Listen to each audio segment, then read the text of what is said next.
Is Frank Herbert's classic sci-fi masterpiece Dune a case of the white savior complex? That's what some people are saying about it. But what precisely makes something a white savior story? And is Dune's protagonist, Paul Atreides, indeed an example of that particular archetype? Or are the people criticizing the movie simply misunderstanding what Frank Herbert was trying to say? Firstly, let's define this concept of white saviorism in film and literature. What exactly is it? In basic terms, a white savior story focuses on a white hero, usually a male, who protects or liberates a culture of non-white people. The white hero may even rise to become the leader of the non-white people he defends. The white savior will sometimes be seen in a messianic role by the grateful people he saved. This is the essence of the white savior archetype. There is a negative connotation to the white savior trope. Critics of this trope maintain that stories like this perpetuate a stereotype where only white people can solve the larger problems of the world. Many famous stories over the years have been accused of being examples of white saviorism. One of the earliest and most famous of these are the Tarzan stories. Created in 1912 by Edgar Rice Burroughs, the character of Tarzan became so popular, 24 novels were written by Burroughs, along with 20 movies, TV shows, radio shows, comic books, and even theatrical plays.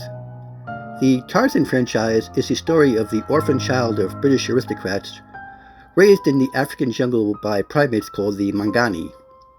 He grows to become practically superhuman, being seen as an almost mythical figure to the indigenous African people. He defends not only the local tribespeople, but also white visitors to the jungle, as well as the animals of the region. Tarzan acts as a sort of natural balance between the three groups. Whether or not Tarzan is really a white savior, the label has persistently followed him for decades. Other examples of movies described as white savior stories are Avatar from 2009, one of the most successful movies ever, The Last Samurai from 2003, starring Tom Cruise, Dances with Wolves from 1990, starring Kevin Costner, The Man Who Would Be King from 1975, starring Sean Connery and Michael Caine, and A Man Called Horse from 1970, starring Richard Harris. These are only a small sample of the films that were criticized for white saviorism. Even the classic 1960 novel, To Kill a Mockingbird, written by Harper Lee, and its excellent 1962 film adaptation starring Gregory Peck, have been derided as white saviorism. So, what about Dune?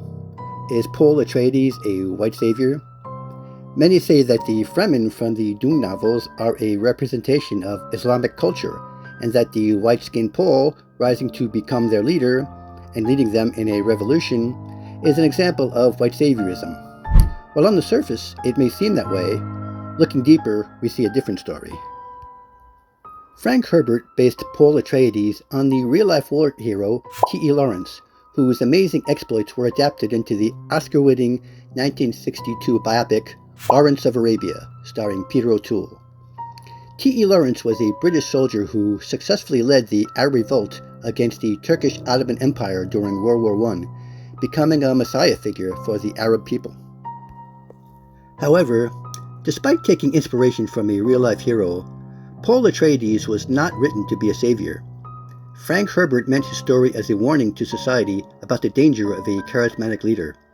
In his own words, in a 1979 interview, Herbert said, "The bottom line of the Dune trilogy is, beware of heroes. Much better to rely on your own judgment and to make your own mistakes." In the Dune books, Paul rises to power through military strategy and political maneuvering, while his special powers and abilities allow him to force himself on everyone as the Messiah. Paul becomes the key figure in a new religion and inadvertently instigates a violent jihad in his name all across the universe. He is ultimately killed as a blind wanderer, preaching against the very legend he created. Paul is much like Michael Corleone in the Godfather films. He begins as a young, idealistic war hero, with the intention of making the Corleone crime family totally legitimate, but ultimately becomes corrupted by the forces he had intended to get away from and turning into a worse villain than his father had ever been. Paul Atreides may be white, but he is not a savior. Like many charismatic leaders, Paul ultimately causes more harm than good. Dune is a cautionary tale, not a white savior story.